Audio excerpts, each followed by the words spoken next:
前回のあらすじ。ソ連崩壊後、日本は石原慎太郎首相の下で平和憲法を廃止。その後の2013年4月には西太平洋条約機構を設立し、東南アジアの民主主義国家が加盟した。また同時期に朝鮮半島南部にて大韓国民連合の反乱が勃発。これに参戦することで、日本は鴨緑江付近の朝鮮半島のほぼ全域にまで勢力圏を広げることに成功した。これにより、日本の影響力は東亜全域へと伸びていき、80年前同様に日本がアジアにおける覇権国家へと近づいていった。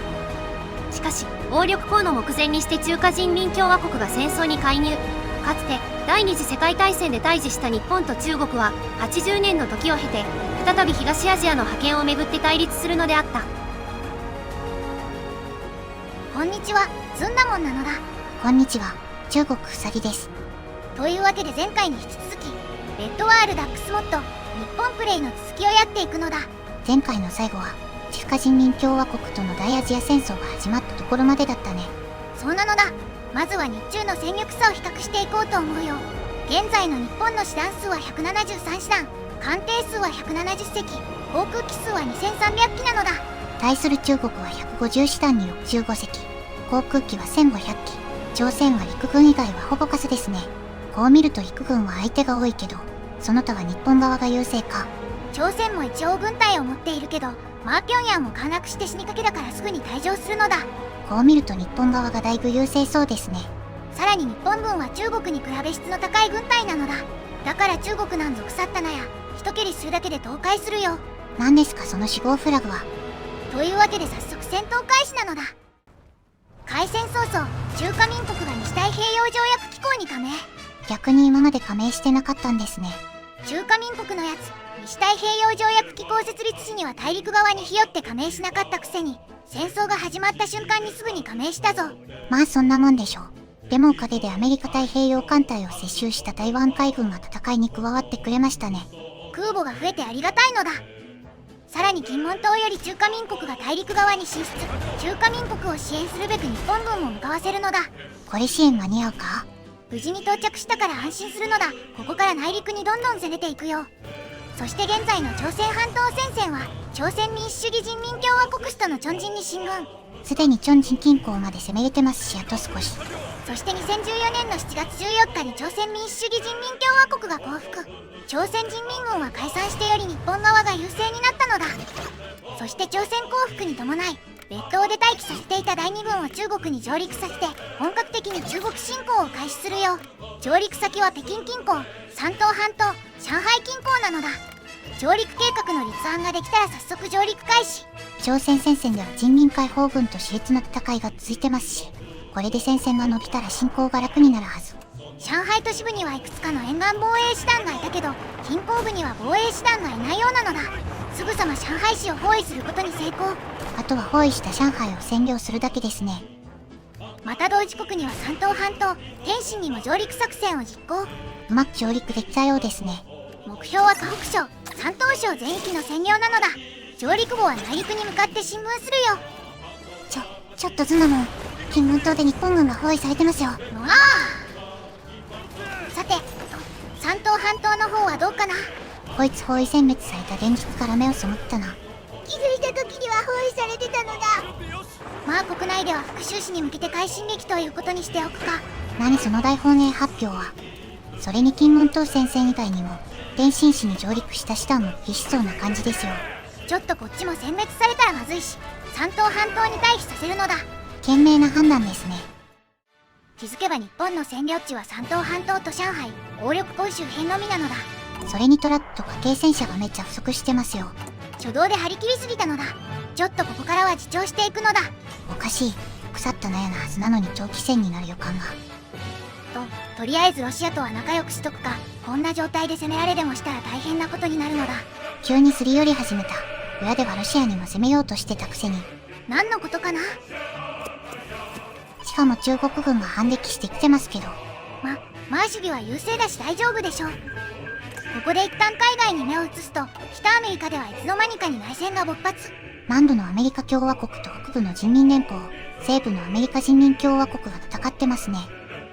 さらに2015年の4月にはいきなり第3次世界大戦のスーパーイベントが来たのだ。いやいや何の前触れもなくいきなり第三次世界大戦かよ。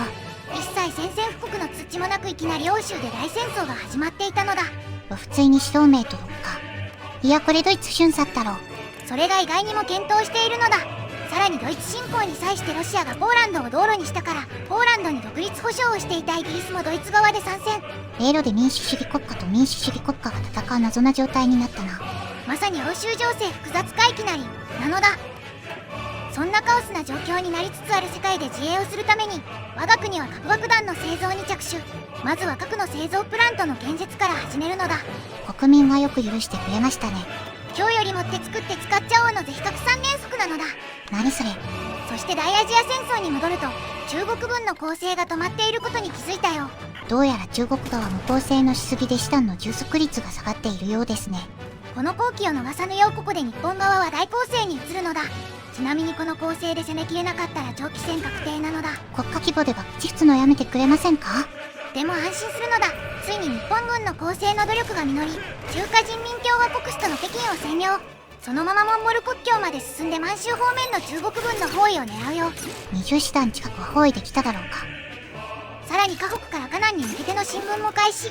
途中上海周辺に上陸した集団とも合流して敵師団の包囲も狙うのだ。そして臨時ストの生都市に向けても進軍するよ。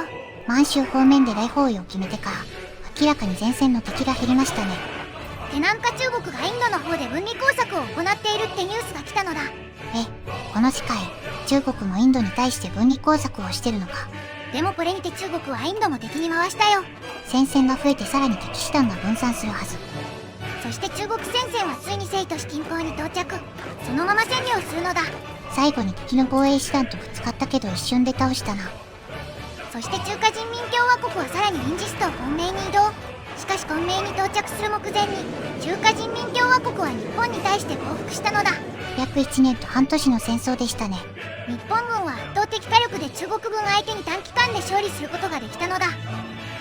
条約の結果、大陸には中華民国が復帰して、その他は日本が一旦併合したのだ。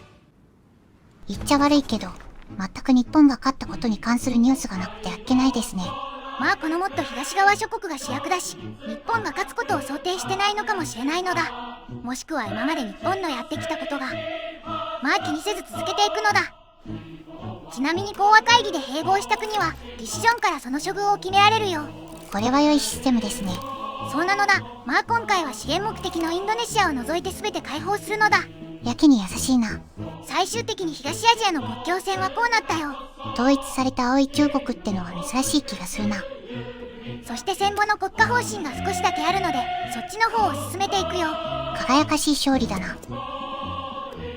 そして国家方針の輝かしい勝利が完了すると、せっかく中華民国で統一された中国大陸が強制的に分裂するのだ。一気に国境線がキモくなったぞ。内蒙古、新疆、チベットが独立。また日本は山東半島の一部と天津、北京市、台湾島を分取ったよ。なんだこの聞く日程ムーブ。そして大アジア戦争後初の選挙にして、戦後日本の今後が決まる選挙を行うのだ。民主派か極右勢力のどちらかが選ばれるようですね。国民は日本を勝利に導いた現在の極右勢力を支持しつつも、戦争の爪痕は多く民主派に投票する流れもあるのだ。果たしてどうなるのか。そして2017年の9月に行われた選挙では極右勢力が勝利。引き続き国政は石原慎太郎首相が次にいつあるかわからない選挙の時まで務めるのだ。先ほど果たしてどうなるのかと言いましたが、この世界の日本だとまあ極右勢力が勝ちますよね。てか、なんか日本列島で師団の徴兵ができなくなったんだけど。師団数の上限あるとかそんな感じでは。そんな機能あるのか。もしかしてバグってんじゃないかな。いやいや、どんなバグですか。見たことありませんよ。あれなんかインドネシアが。なんでジャカルタが首都になってるの？やっぱバグってるのだ、このモット。いやバグるにしてもどんなバグり方したらジャカルタが首都になるんだよ。おかげで徴兵した師団が日本列島まで移動するのがクソだるいし。と、少々取り乱したのだ。まあ誰でも取り乱すレベルのバグではあったな。というわけで4回にわたって続けてきたレッドワールダックスモッド日本プレイはここまでにしようと思うのだ。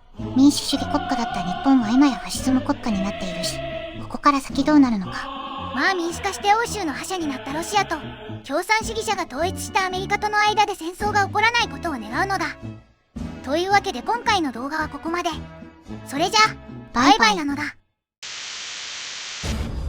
21世紀の世界はかつてのソ連崩壊時の東西融和への期待を裏切るように再び分断の時代を迎えていた。かつての敗戦と再建を経た日本は経済的停滞と社会不安の果てに強烈な国家主義を掲げる政権の下でファシズム国家として再生を遂げ、街には旗が翻り、規律と統制、そして国家の栄光に歓喜する声が国民の生活を覆っていった。やがて日本は大アジア戦争と呼ばれる苛烈な戦火を勝ち抜き、アジアの覇者としてその地位を確立した。一方、長期にわたり共産党の専制と腐敗に苦しんだロシアはウラジーミル・プーチンの指導の下、自由の道を選んだ。民衆の声に押し上げられた民主政権は高難と困難を伴いながらも新しい社会の礎を築こうとしている。そして彼らは石化した欧州連合との欧州大戦を制し、ヨーロッパ大陸をその支配下に収めた。やがて真の自由と民主主義の名のもとに欧州全域はロシアの影響圏の中に組み込まれていくだろう。そしてかつては自由の象徴であった大国アメリカは苛烈な内戦の末に赤い旗を掲げる共産主義国家へと生まれ変わった。かつての資本主義国家の残骸から立ち上がったその姿は旧冷戦時代を知る者たちに深い衝撃を与え、太平洋と大西洋を越えた先にいる決して相入れぬ思想の国家に対しての謀略を進めている。こうして3つの理念、大アジア戦争に勝利したファシズムの日本、欧州を支配する民主主義のロシア、共産主義へと転じたアメリカがそれぞれの同盟諸国を従え、互いが互いを睨み合っている。世界が再び冷たい緊張に覆われていく中、空にはミサイルの影がよぎり、海では艦隊が互いの目を光らせ、情報と思想の戦争はかつてない規模で広がり始めていた。この新たな冷戦の行く末を知る者は誰もいない。ただ一つ確かなのは、人類がまたしても歴史の岐路に立たされているということであった。そして世界は静かに幕を開ける。かつての冷戦を超えた21世紀の真の冷戦時代へと足を踏み入れていく。